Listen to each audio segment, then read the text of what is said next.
yagize neza guhera uyu munsi rwose ari uwirinda arabasha kwirinda udukingirizo barimo baradutanga twabufatiye ku gihe rwose nta sida narinzi n'ubwo bukingirizo ntabwo narinzi ariko ndashima ko bagira inama abana bakiri batoya bishora muri iyo mibonano mpuzabitsina ko bayijyamo bikingiye rwose ndabishima.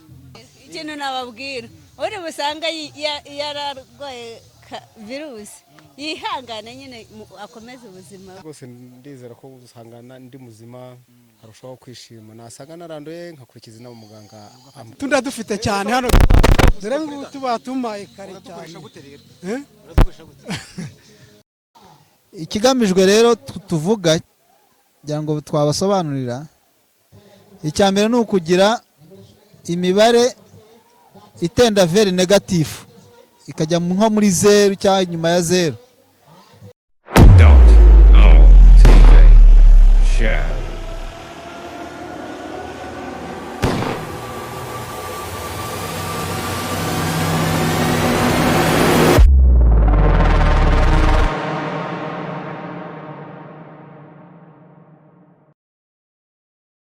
Yego, turi kumwe na Muhazi Dental Clinic. Muhazi Dental Clinic irashishikariza abantu bose gukomeza kugira isuku y'amenyo.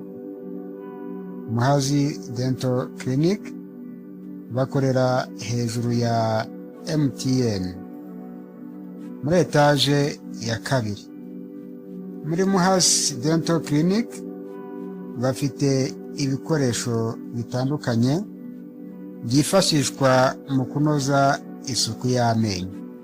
Nkuko mubibona ni ibikoresho bikoranye ubuhanga kandi bigezweho.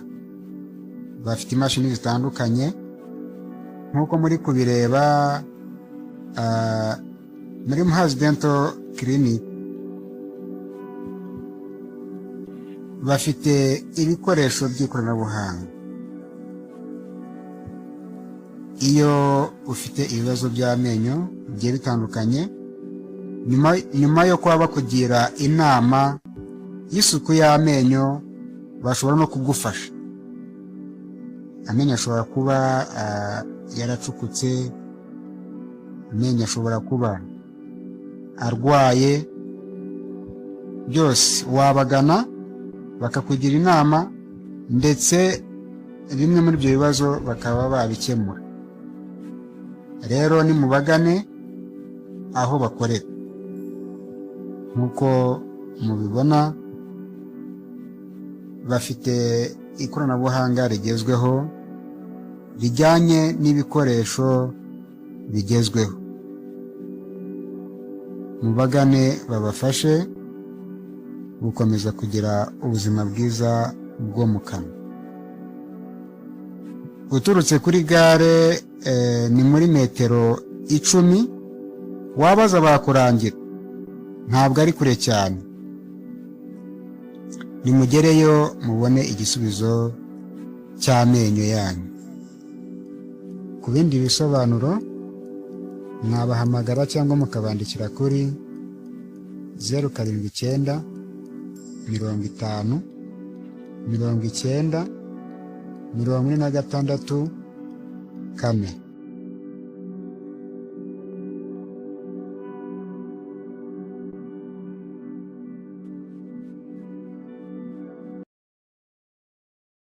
Yes, turabasuje abakunzi ba Dotoro TV show. Ahangaha duherereye mu karere ka Rwamagana w'umurenge wa Rubona, ahabereye igikorwa kidasanzwe, igikorwa cy'ubukangurambaga ku bijyanye no kurwanya virusi itera sida ndetse hakiyongeramo n'igituntu. Ni ubuvwayi bwashengereje abantu, babona ko buteje inkeke mu gihugu, by'umwihariko ndetse no mu murenge wa Rubona ndetse na Munyaga. Tubibutsa yuko umurenge wa Rubona ndetse n'uwo Munyaga bose bahuriye hamwe, bahurira mu murenge wa Rubona. Nubwo buri muntu wese kwipimisha ku bushake, baratanga ibikoresho by'ubwirinzi harimo udukingirizo kugira babyumve neza, prudence abantu kuri babyumve neza, ariko bagatanga n'ibipimo. Umuntu waba ashoboye kwipima mu rugo barakwigishwa wipima, bakaguha igipimo, ubundi ukagenda ukagera mu rugo ukipima.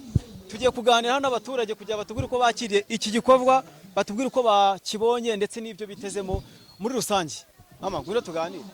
Nyegetse Munyaga, abaturage beza barubona, mbanje kubasuhuza kandi mbifuriza ubuzima bwiza n'umwaka mushya muhire. Mu by'ukuri uyu munsi twagize amahirwe akomeye muri uyu murenge wa Rubona, aho twabakiriye kugira ngo dufatanye ubukangurambaga bwo kurwanya ubwandu bushya bw'agakoko gatera sida. Akaba ari amahirwe tudakunze kubona cyane, agiye kutwongerera imbaraga mu bukangurambaga dusanzwe dukora dufatanyije n'inzego z'ubuzima dusanzwe dukorana, yaba ibitaro by'intara, yaba ishuri ryigisha ibijyanye n'ubuforomo n'ububyaza, byaba ndetse n'ubuyobozi bw'akarere. Tukaba rero twishimiye kubakira muri uyu murenge kugira ngo dufatanye ubukangurambaga, cyane cyane ko twese tubizi ko icyorezo cya sida cyugarije urubyiruko kidasize n'abakuru. Byaragaragaye ko muri iki gihe urubyiruko rusigaye rwandura virusi itera sida ku kigero cyo hejuru, ariko iyo usesenguye usanga n'ubundi igenda ituruka muri ba bakuru, cyane cyane ko twabonye ko urubyiruko rwinshi rushukwa n'abantu bakuze, rukabafatirana mu myaka mito, ya yindi umuntu aba atarabasha kwifatira ibyemezo bihamye. Ariyo mpamvu tujya dusanga hari nk'abana batewe inda n'abantu bakuru bababyaye, usanga umwana w'imyaka 15 atwita inda y'umugabo w'imyaka 40. Iyo rero ni inzira ikomeye y'ubwandu bushya bw'agakoko gatera sida, kandi tubashimira uruhare mugira kugira ngo mukumire, tugabanye, turebe ko twarwanya icyorezo cya sida. Intambwe imaze guterwa nayo ni nini mu bijyanye no kurwanya virusi itera sida. Tubashimira ubufatanye bwanyu. Ngira ngo kera byari bizwi ko umuntu wamaze kwandura sida ubuzima bwe buba burangiye. Sida icyaduka abantu bari bazi ko umuntu wanduye sida biba byarangiye, ndetse kera abantu bakoreshaga imvugo yo kuvuga ngo umuntu yakandagiye umusumari. Umuntu akaba azi ko ubwo birangiye, akarwara, akabanza agacika intoki, agacika ibirenge, ingingo zikagenda zibora buhoro buhoro. Abantu bacyandura sida byari bikomeye, umuntu agapfa atonyoka aho aryamye umubiri uhasigara. Uko rero hagiye habaho ubufatanye bukomeye bwo kurwanya iki cyorezo, hagiye haboneka uburyo butandukanye bwo kukirwanya, harimo no kugabanya ubukana bwacyo, bituma abarwayi cyangwa se abanduye icyorezo batagipfa gutyo ngo umuntu yanduye yumve ko ubuzima burangiye, ahubwo uwayanduye akomeza ubuzima nk'uko bisanzwe, agakorera igihugu, akazapfa umunsi wageze. Ariko kandi ibyo ntabwo bizatuma abantu birara, kuko ubu twabonye uburyo wenda bwo kugabanya ubukana, ariko ntabwo haraboneka umuti wo kuyivura ngo ukire. Ubwabyo no kubaho umuntu yumva ko abana n'indwara ubwabyo bishobora gutera umuntu ihungabana, ariko turashima inzego zibifite mu nshingano uburyo zibyitwaramo, bigatuma abantu baganirizwa, bakumva ko ari abantu nk'abandi, bakabaho kandi ubuzima bugakomeza. Ibyo rero ntabwo twabyishoboza tudafite ubuyobozi bwiza, ndetse n'abafatanyabikorwa ntabwo babasha kuza gukora muri iyi domene y'ubuzima tudafite ubuyobozi bwiza. Ibyo byose tubikesha ko dufite umuyobozi mwiza uyoboye iki gihugu, ndetse n'inzego zacyo zikaba zubakitse. Turabashimira rero kandi tubwira abaturage ngo dufite amahirwe akomeye, tugomba kudapfusha ubusa. Dufite amahirwe y'uko dufite igihugu kidukunda, kikaba kidushakira ibyiza. Uyu munsi abantu bakaba barimo bapimwa ku buntu, ngira ngo mwabonye abantu barimo kwipimisha hariya, abaturage benshi bari hariya hirya barimo baripimisha. Mwumvise itangazo mu kanya ryavugaga ngo abantu baje barebe ibisubizo, abantu bose barimo bapimwa, hari nta n'igiceri cy'ifaranga batanga. Si uko ibikoresho bikoreshwa byabonetse ku buntu, ahubwo hari imbaraga igihugu kiba cyashyizemo.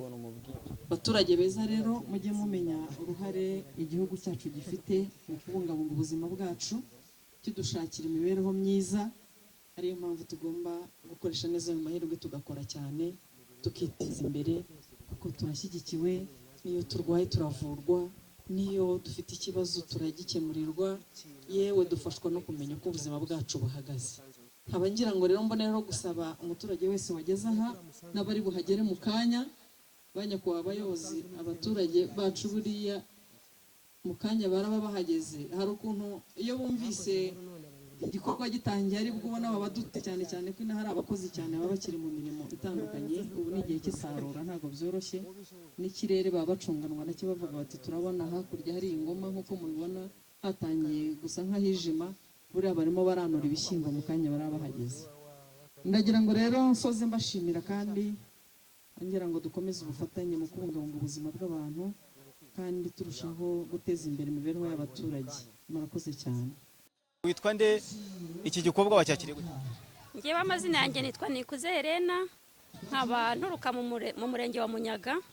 Ni ukuvuga ngo hano mpagaze urubona rwose pe batugiriye neza, twipimishije ku bushake, ariko ni intera ikomeye kugira ngo umuntu amenye aho ahagaze, bituma umuntu arushaho kwirinda, kandi nabwo wasanga ufite ubwandu bwa virusi itera sida ukabasha kujya gufata imiti igabanya ubukana ukayifatira ku gihe, bigatuma yaba ari umubyeyi urera abana bawe wenyine ukabarera neza, ukabatoza nabo kwiba bayirinda nk'uko nawe wayirinze. Ni ukuvanga iki gikorwa leta yatwibutse ikaba yakidukoreye, yagize neza guhera uyu munsi rwose, ari uwirinda arabasha kwirinda, udukingirizo barimo baradutanga twabufatiye ku gihe rwose, ahubwo Perezida wa Repubulika mudushimire cyane kuri kino gikorwa baba badutekerejeho nk'abantu bari mu cyaro cy'inahangaha. Ntabwo barimo baratanga udukingirizo koko? Udukingirizo bari kudutanga rwose pe. Ntabwo twatubonye. Oya turahari. Twereke.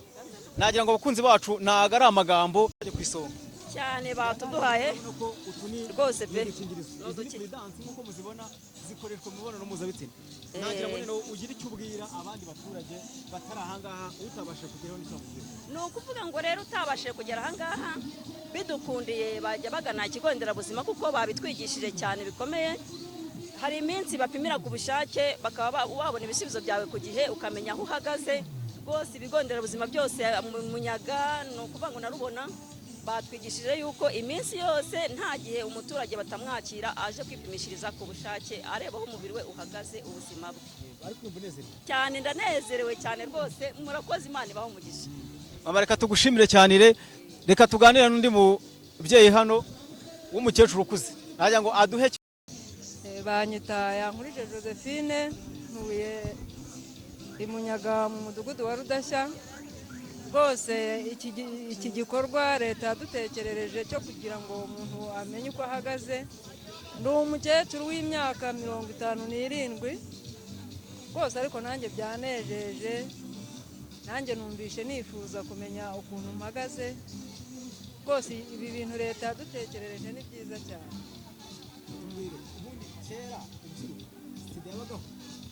Nta sida narinzi, n'ubwo bukingirizo ntabwo narinzi, ariko ndashima ko bagira inama abana bakiri batoya bishora muri iyo mibonano mpuzabitsina ko bayijyamo bikingiye. Rwose ndabishima. Inama utanga urubyiruko rwiruka nk'uko uvuga ko bishora mu busambanyi, bishora mu mibonano mpuzabitsina, n'icyo wababwira? Rwose nagira ngo ngire inama abana bakiri batoya, ubuzima bwabo babusigasire, kwifata nibibananira bajya bagana ibigo, cyangwa se ubashije kubona amafaranga abe yajya muri butike ahantu hose udukingirizo turacuruzwa, aho kugira ngo yandure izo ndwara cyangwa twarinda zidateganyijwe azajya yiyambaza agakingirizo. Rwose niyo nama nagira abana bakiri batoya. Urakoze. Ikintu nababwira uri busanga yararwaye virusi yihangane nyine akomeze ubuzima. Rwose ndizera ko usangana ndi muzima arushaho kwishima, nasanga naranduye nkakurikiza inama muganga ahubwo amenye. Arabatabyumva kimwe, aravuga bati ndamutse nsanze naranduye nakiyahura, abandi bati ubuzima bwanjye burangiriye aha ngaha, ariko nyuma yo icyo niteze muri gahunda ni ukujya amenya uko ubuzima bwanjye buhagaze. Oya, ngomba kubyakira uko ndasanga mpagaze kose, kuko ninsanga naranduye ngomba gufata imiti igabanya ubukana bwa virusi itera sida. umudugudu wa Rugarama akagari ka Karanda umurenge wa Rubona. bari gupima hano uje kwipimisha n'iki witezemo? Ngewe nipimishije kare byarangiye igisubizo nakibonye. wasanze umeze ute? Nasanze ari sawa. wishimye umeze neza? meze neza. Prudence batugukubise? ngutu ndadufite cyane hano. dore ngutu batumaye kare cyane. uradukoresha gute rero? uradukoresha gute? dukoresha se byo nsanzwe muri dukoresha kabisa babikwigishije neza fresh. babisobanuye neza. rero inama utanga ku rubyiruko no ku bandi bantu bumva ko iki gikorwa bataje kukitabira. inama natanga nyine ukukangura urubyiruko nyine kwifata nyine no gukoresha Prudence. murakoze. amazina nitwa Anatole Nkusi. ntabwo ndi umuyobozi w'urubyiruko, ndi umuhuzabikorwa w'ibigo by'urubyiruko mu karere. igikorwa rero kiri hano ntabwo ari Kagame Cup. Kagame Cup ntabwo iratangira mu minsi iri imbere, gusa iyi mikino turimo turategura. iyi mirenge yahuye yegeranye buriya ni ishusho ya Kagame Cup. igikorwa cyaduhurije aha ngaha ni igikorwa kijyanye n'ubukangurambaga kurwanya ubwandu bushya bwa virusi itera sida ndetse n'igituntu, indwara y'igituntu igendana cyane na virusi itera sida. ni igikorwa akarere gafatanyamo n'abafatanyabikorwa batandukanye barimo Alliance for Health Communities, RBC nk'ikigo cy'igihugu gishinzwe kurwanya indwara z'ibyorezo, ariko nanone abafatanyabikorwa bibanze n'abaturage b'akarere ka Rwamagana, by'umwihariko umurenge wa Rubona na Munyaga. ikigamijwe rero tuvuga kugira ngo twabasobanurira, icya mbere ni ukugira imibare itenda veri negatifu ikajya nko muri 0 cyangwa nyuma ya 0 ku bwandu bushya butera virusi itera sida. bibaye ari ibishoboka, namwe itangazamakuru umusanzu tubasaba ni ukora ubukangurambaga ku buryo abanyarwanda bandura virusi itera sida bagera ku mubare wa 0 cyangwa bakajya na nyuma yayo bishoboka, bakagira ubuzima bwiza, bagatekereza neza, bagakora, bakiteza imbere, igihugu kigatera imbere.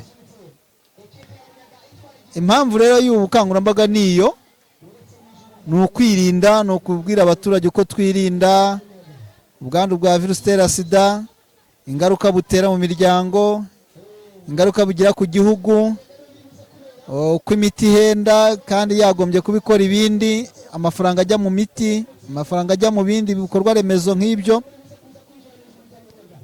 yagombye kuba akora ibindi. Twirinze rero tukaba bazima, iterambere ryagerwaho, kuko ubwo bushobozi bujya no mu guteza imbere ibindi bisata bijyanye n'iterambere ry'igihugu.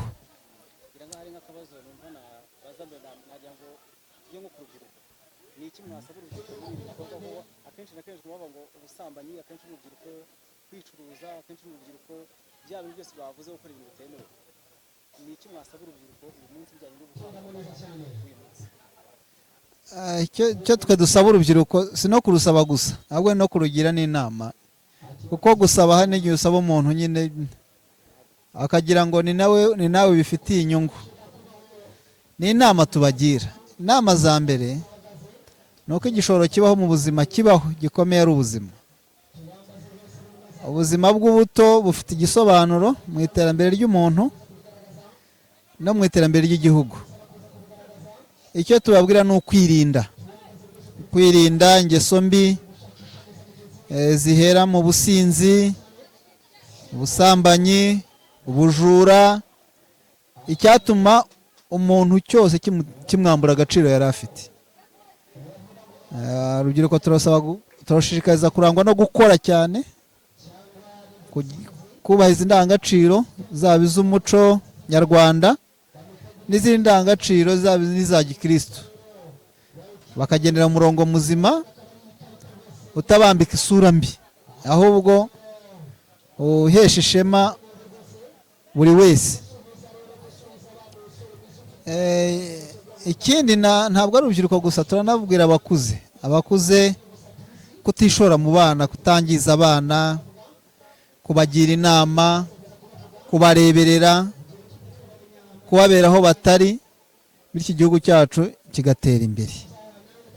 Ndumva ari ibyo ngibyo, ibyo bibaye bishoboka n'ibindi byashoboka. Murakoze.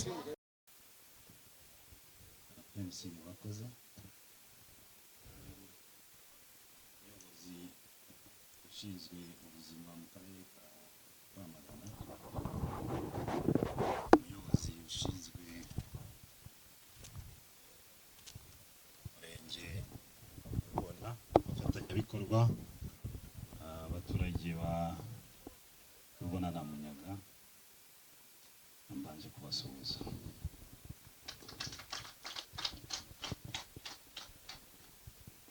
Mbanje kubasuhuza n'abashimira bamwitabiriye iki gikorwa cy'ubukangurambaga kurwanya virusi itera sida, iyi ndwara y'igituntu.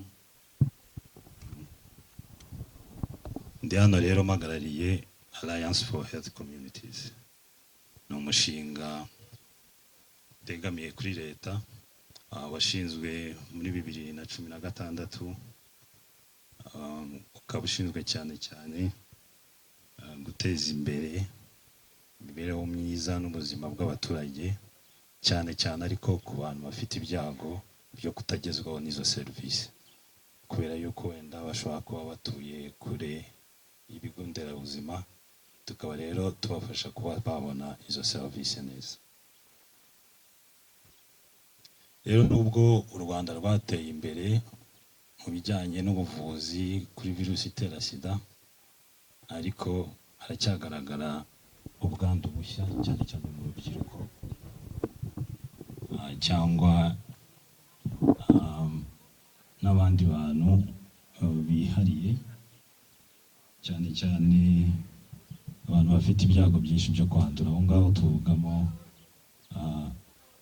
abakora uburaya, abagabo baryamana na bagenzi babo, abitera inshinge,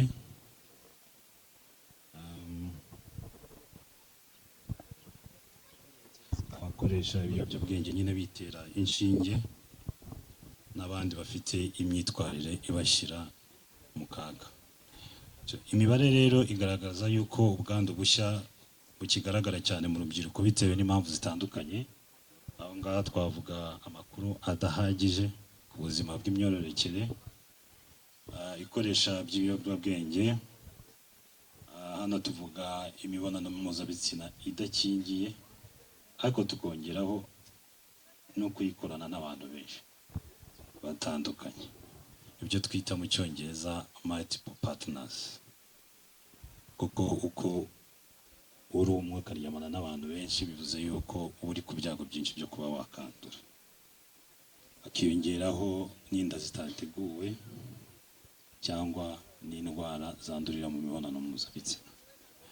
Akaba ariyo mpamvu twateguye ubu bukangurambaga, bukaba bufite intego yo kugabanya ubwandu bushya bwa virusi itera hibandwa ku rubyiruko n'abo bantu navuze bafite ibyago byinshi byo kwandura.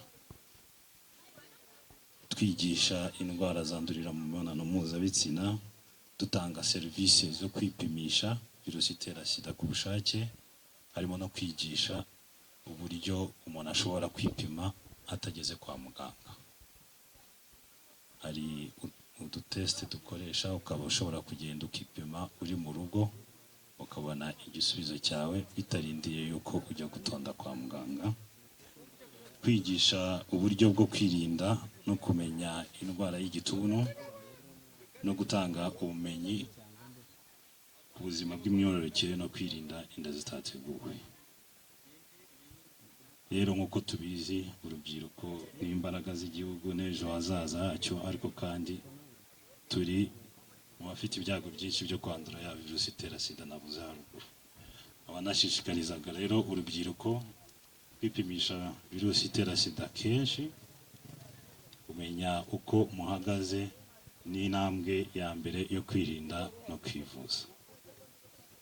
Kwirinda imyitwarire ibashyira mu kaga, mukoresha agakingirizo kandi neza, kwitabira serivisi zo kwirinda kwandura virusi itera sida. Ndavuga imiti mu cyongereza twita PrEP, ni ukuvuga ngo ni imiti ushobora gufata utaragira ibyago, utarahura n'ibyago byo kuba wahura n'umuntu ufite virusi. Ni ukuvuga ngo mbere y'uko ugira ibyago byo kwandura ukaba wafata umuti ukurinda yuko wazandura uramutse uhuye na ya virusi. No gushaka amakuru yizewe ku buzima bw'imyororokere. So kuba afite rero ibyago byinshi navuze haruguru byo kwandura, aho navuzemo abakora uburaya, abagabo baryamana na bagenzi babo, abitera ibiyobyabwenge cyane cyane bakoresheje inshinge. Kugira ngo mbabwiye ko namwe mufite uburenganzira bungana n'ubw'abandi mu kubona serivisi. Kwipimisha no kwivuza ntibikwiye kubatera ipfunwe. AHC, Alliance for Health Communities, natwe tuzakomeza gufatanya n'inzego z'ubuvuzi, ibigo nderabuzima, kugira ngo akomeze gutanga serivisi n'ibanga no mu kubahana. Rero ntabwo twavuga virusi itera sida ngo twibagirwe igituntu, kuko ari indwara ikunze kwibasira abantu babana n'ubwandu bwa virusi itera sida. Uwanduye virusi itera sida iyo adafashe imiti neza, ubudahangarwa bwe buragabanuka, uburyo agira za ndwara twita iz'ibyuririzi, kandi igituntu kiza mu bya mbere. Nabasabaga rero kwipimisha virusi itera sida n'igituntu ubushake, kuko kwipimisha ari intambwe ya mbere navuze mu kwivuza no kwirinda. Kwihutira kugana ikigo nderabuzima igihe ugize ibimenyetso bimwe na bimwe biganisha ku gituntu, nko gukorera igihe kirekire, kugira ibyuya mu ijoro, kugira umuriro, gutakaza ibiro. Wakumva ufite ibyo bimenyetso ukaba wagana ikigo nderabuzima. Nanone nkashishikariza cyane cyane abatanga serivisi z'ubuvuzi kurwanya ivangura rishobora gukorerwa ya magroupe navuze haruguru. Rero ndasoza babwira ni nka AHC dufatanyije na Minisiteri y'Ubuzima, ikigo cy'igihugu gishinzwe ubuzima RBC, ubuyobozi bw'akarere ka Rwamagana, tuzakomeza kuba hafi tubagezaho serivisi nziza zitarimo ivangura kandi zigera kuri buri wese. Kurwanya virusi itera sida n'igituntu ni inshingano ya buri wese. Rero dufatanye, dutanga amakuru ya nyayo, twubaka akarere ka Rwamagana gafite abaturage n'urubyiruko bafite ubuzima bwiza n'ejo hazaza heza. Murakoze cyane.